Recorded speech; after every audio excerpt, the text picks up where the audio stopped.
오늘 말씀 우리 함께 봉독하도록 하겠습니다. 오늘 말씀 누가복음 10장 21절에서 24절 말씀입니다. 제가 말씀을 봉독하도록 하겠습니다. 그때 예수께서 성령으로 기뻐하시며 이르시되 천지의 주제이신 아버지여, 이것을 지혜롭고 슬기 있는 자들에게는 숨기시고 어린아이들에게는 나타내심을 감사하나이다. 옳소이다. 이렇게 된 것이 아버지의 뜻이니이다. 내 아버지께서 모든 것을 내게 주셨으니 아버지 외에는 아들이 누구인지 아는 자가 없고 아들과 또 아들의 소원대로 계시를 받는 자 외에는 아버지가 누구인지 아는 자가 없나이다 하시고, 제자들을 돌아보시며 조용히 이르시되 너희가 보는 것을 보는 눈은 복이 있도다. 내가 너희에게 말하노니 많은 선지자와 임금이 너희가 보는 바를 보고자 하였으되 보지 못하였으며 너희가 듣는 말을 듣고자 하였으되 듣지 못하였느니라. 아멘. 네, 오늘도 주님의 은혜를 사모하여 이렇게 새벽기도의 자리에 나온 성도 여러분 진심으로 환영하고 또 축복합니다. 말씀 가운데 은혜와 진리가 충만하여서 오늘 삶을 살아가는 힘과 용기를 얻는 그런 귀한 시간이 되기를 소망합니다. 우리 사람이라는 존재는 곧잘 다른 사람과 자신을 비교하기를 좋아하는 것 같습니다. 누가 그러라고 시킨 것도 아닌데 내 상황과 남의 형편을 비교하며 때로는 우월감, 때로는 자괴감을 가지기도 합니다. 참으로 남과 비교하는 이 습관은 우리에게 좋지 못한 습관인 것 같습니다. 자기보다 더 풍족하고 잘 살고 또 행복해 보이는 사람과 자신의 처지를 비교하여서 자신을 불행한 사람으로 몰아넣습니다. 혹은 자신보다 더 힘들게 살고 못 살고 불행해 보이는 사람과 자신의 처지를 비교하여서 스스로를 뛰어난 사람, 우월한 사람으로 지켜 세우기도 합니다. 이런 열등감과 우월감에 널뛰기를 우리는 평생 타고 있는 건지도 모르겠습니다. 하지만 우리는 너무나 잘 알고 있습니다. 남과 비교하는 것, 남의 처지를 판단하고 평가하여 나와 대조해 보는 것, 사실 그리 즐거운 일은 아닙니다. 스트레스가 오고 죄가 따라오기 마련입니다. 시기와 질투가 여기에서 시작됩니다.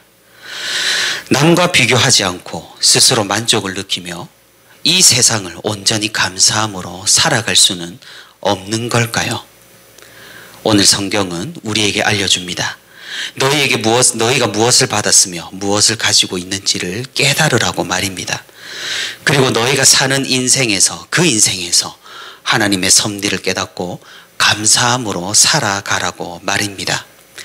참으로 말은 쉽지만 그렇게 생각하고 행동하기가 쉽지가 않습니다. 하지만 오늘 예수님께서는 우리에게 분명하게 알려주십니다. 우리가 대체 누구인지, 우리가 대체 무엇을 받았으며 무엇을 본 사람들인지를 말입니다. 우리가 바로 특권을 누리는 소수의 사람들이란 사실을 주님께서는 말씀을 통해 알려주십니다. 사랑하는 성도 여러분, 오늘 말씀을 통해서 우리가 누구를 부러워하거나 누구를 깔보는 것이 아니라 우리가 가진 것을 붙잡고 이 세상 감사함으로 살아가는 우리 모두가 되기를 소망합니다. 파송했던 70명의 제자들이 기쁜 소식을 들고 돌아왔습니다. 그들의 사역은 매우 성공적이었으며 예수님께서는 사단이 하늘에서 번개같이 떨어지는 것을 보았다고 할 정도로 고무적이었습니다. 그들은 신이 나고 흥분하여서 자신들이 일으킨 기적과 이적에 대해서 이야기를 합니다. 예수님께서는 그들의 이야기를 들어주시고 함께 기뻐하셨습니다. 그리고 예수님께서는 더 나아가서 제자들이 너무 흥분하여서 이번 일의 핵심을 잃어버릴까란 노파심에 권면을 하는 것도 잊지 않으셨습니다. 그런데 우리에게 한 가지 의문이 드는 것이 있습니다. 우리가 누가복음을 처음부터 쭉 살펴왔으니 잘 아실 것 같습니다. 누가복음 1장의 시작부터 오늘 10장에 이르기까지 꽤나 많은 시간이 흘렀을 것입니다. 그 사이 제자들은 아마 예수님을 따르며 예수님께서 행하신 수많은 이적과 기적들을 보았을 겁니다. 사람들이 구름같이 몰려와 예수님의 능력을 체험하고 예수님의 권능을 경험했을 겁니다.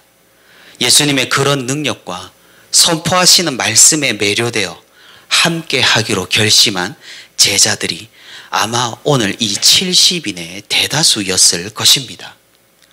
그렇다면 대체 왜 제자들은 이런 이적과 기적을 행한 것을 이렇게나 기뻐했을 것일까요? 아니, 이전에도 많이 본 것 아니겠습니까? 그렇다면 귀신이 주의 이름으로 떠나가는 게 이렇게 놀랄 일은 아니지 않느냐는 말입니다. 아마도 제자들은 자신이 직접 이런 권능을 행했다는 사실이 매우 기뻤을 것입니다. 예수님이 아니라 자신들이 귀신을 쫓아내고 자신들이 병든 사람을 치유하고 이적을 행했다는 사실이 굉장히 고무적이었을 것입니다. 그렇기 때문에 예수님께서는 제자들과 함께 기뻐하셨지만 그와 동시에 제자들이 교만에 빠지지 않도록 권면하신 것이고 절제와 자제를 요청하셨던 것입니다.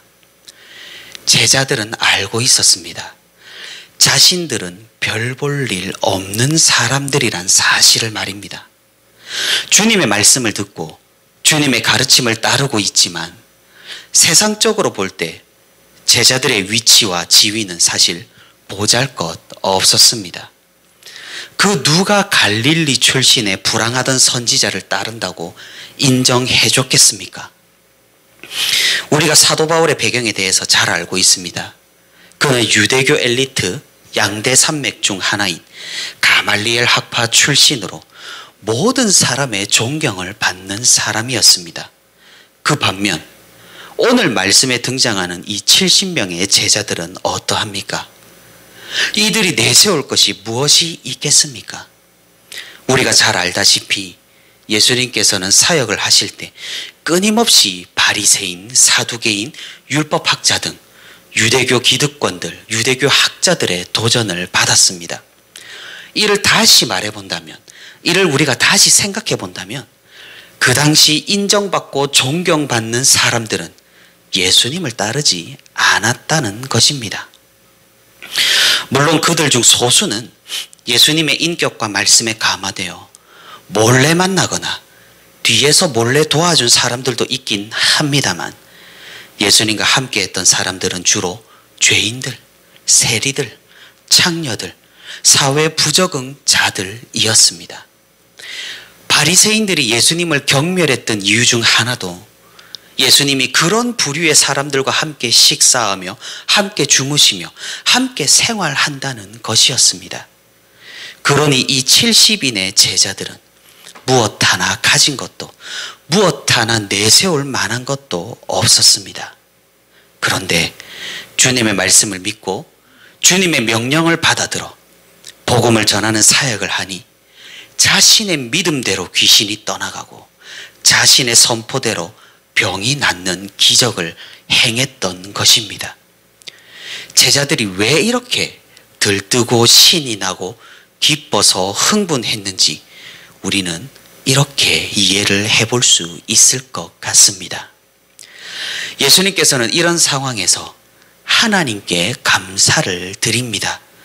오늘 본문 21절과 22절에 예수님께서 하시는 기도에서 우리는 이 사실을 확인할 수 있습니다. 이것을 지혜롭고 슬기 있는 자들에게는 숨기시고 어린 아이들에게는 나타내심을 감사하나이다, 옳소이다. 이렇게 된 것이 아버지의 뜻이니이다. 여기서 지혜롭고 슬기 있는 자들이 누구입니까? 세상에서 봐도 가진 사람들, 내세울 만한 것이 있는 사람들, 능력이 있고 학식이 있는 사람들입니다. 아마도 이 당시에 이미 기적이 필요하지 않는 사람들이겠죠. 며칠을 굶었다면 주님께서 베풀어 주시는 오병이어는 나에게 기적입니다. 하지만 집에 언제나 빵이 넘쳐나고 먹을 것이 넘쳐난다면 오병이어는 그냥 흥미로운 기삿거리밖에 되지 않을 것입니다. 마찬가지죠. 있는 자들, 가진 자들, 능력자들은 구원자가 필요하지 않습니다. 그들은 자신이 먹고 살만하며 이대로가 좋다고 여기기 때문입니다. 하지만 반면에 어린아이들은 누구입니까? 말 그대로 부족한 사람들, 어려운 사람들, 누구를 의지해야 먹고 살 수 있는 사람들입니다. 이들에게는 간절하게 도움이 필요합니다. 그것이 지금은 육체적인 도움이겠지만 예수님께서는 이를 영적인 도움까지 확장시킵니다. 가진 자들, 능력자들은 그들이 가진 것으로, 그들의 능력으로 육체적인 필요가 채워졌겠지만 여전히 영적인 필요는 채워지지 않았습니다. 하지만 이들은 완악합니다. 먹고 살 걱정이 없다고 그들은 교만합니다. 그러니 영적인 갈급함을 느끼지 못하고 완악하게 끝까지 주님을 거부하며 살아가는 것입니다. 하지만 가지지 못한 자들, 어려운 사람들은 갈급함이 있습니다. 목마른 사슴이 시냇물을 찾아 헤매이듯이 육체적인 필요를 채우기 위해 급급합니다. 이런 갈급함은, 이런 찾아 헤매임은 영적인 것으로 이어집니다. 어린 아이들이란 표현은 순전함과 순수함을 뜻하기도 합니다. 그들은 주님을 갈망했습니다. 주님을 원했고 주님을 따랐습니다. 하나님께서는 이런 갈급한 자들에게 성령을 부어주시기로 작정하셨습니다.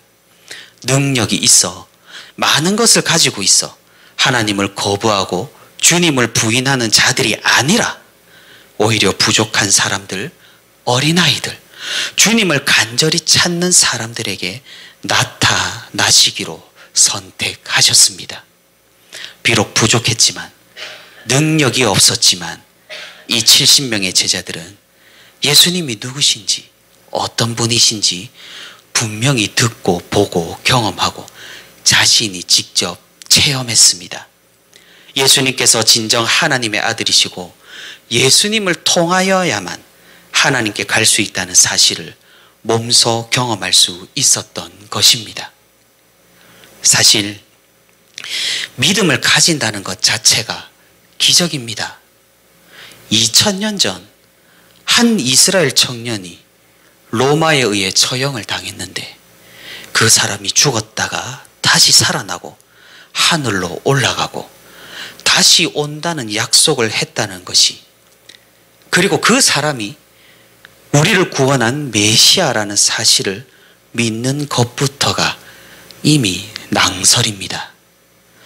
첨단을 달리는 과학과 물질의 시대에 하나님이 계시고 하나님께서 역사하시고 하나님께서 이 세상을 창조하시고 마지막 하나님께서 심판하신다는 종말이 온다는 사실을 믿을 수 있다는 것 자체가 이상한 일입니다. 그러니 믿음은 기적입니다. 그러니 믿음은 아무에게나 생기거나 베풀어지거나 아무에게나 주어지지 않습니다. 사실 우리는 표현을 달리 해야 할지도 모릅니다. 우리가 믿음을 가진다가 아니라 나도 모르게 믿어진다라고 말입니다. 그렇습니다. 믿음은 우리가 믿는 것이 아닙니다. 우리는 선택되었습니다. 선택당했습니다. 하나님의 자녀로, 하나님의 그 놀라운 비밀을 깨달은 자들로 하나님께서 은혜로 선택한 사람들입니다. 내가 어떻게 하나님을 믿게 되었는지를 한번 곰곰이 생각해 보시기를 바랍니다. 누군가는 성경을 읽던 중에, 누군가는 또 누군가에게 전도를 받아서, 혹은 말씀을 듣다가, 혹은 어릴 때 어느 교회 선생님의 가르침에, 우리는 이렇게 여러 가지 이유를 말할 수 있겠지만 그 이면을 살펴본다면, 더욱 깊이 그 사건의 내막을 살펴보게 된다면 하나님께서 자신에 대해서 알 수 있도록 나를 선택하셨다는 사실을 우리는 발견할 수 있을 것입니다. 그렇기 때문에 이런 선택, 이런 지식, 이런 깨달음, 이런 믿음은 정말로 특권이라는 사실입니다. 예수님에 대한 진리, 예수님이 누구시고 무엇을 행하셨고 그래서 우리에게 어떤 의미가 있는지 알 수 있고 믿을 수 있다는 사실, 우리가 선택되었다는 가장 확실한 표징일 것입니다. 과거 구약의 사람들은 지금 우리가 교회에 가기만 하면 들을 수 있는 이 진리를 그렇게 사모했다는 사실입니다. 오늘 본문 24절에도 예수님께서는 말씀하십니다. 많은 선지자들과 임금들이 하나님께 계시를 받아서 메시아에 대한 예언을 했지만 그 실체에 대해서는 알지 못했습니다. 그들은 메시아를 고대하고 기다리고 눈으로 보기를 소망했지만, 귀로 듣기를 소망했지만 때가 이르지 않았기에 먼저 눈을 감았습니다. 하지만 지금 어떠합니까? 비록 신약시대 오늘 70명의 제자들처럼 직접 우리가 보고 듣고 느끼지는 못하지만 이미 우리가 누리는 특권이 너무나도 크다는 사실입니다. 주님의 말씀이 날마다 울려 퍼지는 지금의 상황이 너무나도 은혜롭고 복되고 감사하다는 사실입니다. 말씀을 맺도록 하겠습니다. 세상 사람들은 말합니다. 도무지 믿지를 못하겠다고 말입니다. 가진 사람들, 능력 있는 자들, 학식 있는 자들은 말합니다. 그런 거 믿어서 무엇하냐고 말입니다. 우리는 그들에게 열등감을 가질 하등의 이유가 없습니다. 그것은 우리가 많이 가졌다 함도 아니고 우리가 우월하다고 함도 아닙니다. 우리는 그들과 근본적으로 다른 특권을 소유한 사람들이기에 그렇습니다. 이렇게 따지고 본다면 사실 우리는 우월감을 가져도 될 것 같습니다. 그리스도인이 된다는 것은 정말이지 큰 축복이고 구원을 받은 백성이라는 사실은 그 무엇과도 바꿀 수 없는 큰 은혜이기 때문입니다.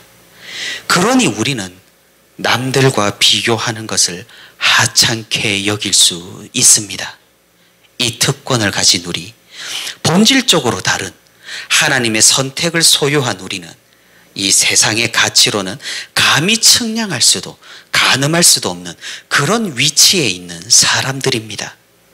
그러니 우리는 오늘 70인의 제자들처럼 비록 부족하고 능력이 없고 가진 것이 없는 그런 삶에서도 기뻐하고 신이 나고 흥분할 수 있는 것입니다. 사랑하는 성도 여러분, 우리가 감사할 수 있기를 바랍니다. 이미 우리가 가진 것들을 누리며 하나님께 진정으로 감사할 수 있기를 바랍니다. 주님이 함께 하시는 교회 시대를 살아가는 성도의 이 아름다운 특권을 우리가 누리며 하늘에 소망을 두고 하늘 위를 걸으며 살아가는 저와 우리 부천시민교회 모든 성도가 되기를 소망합니다.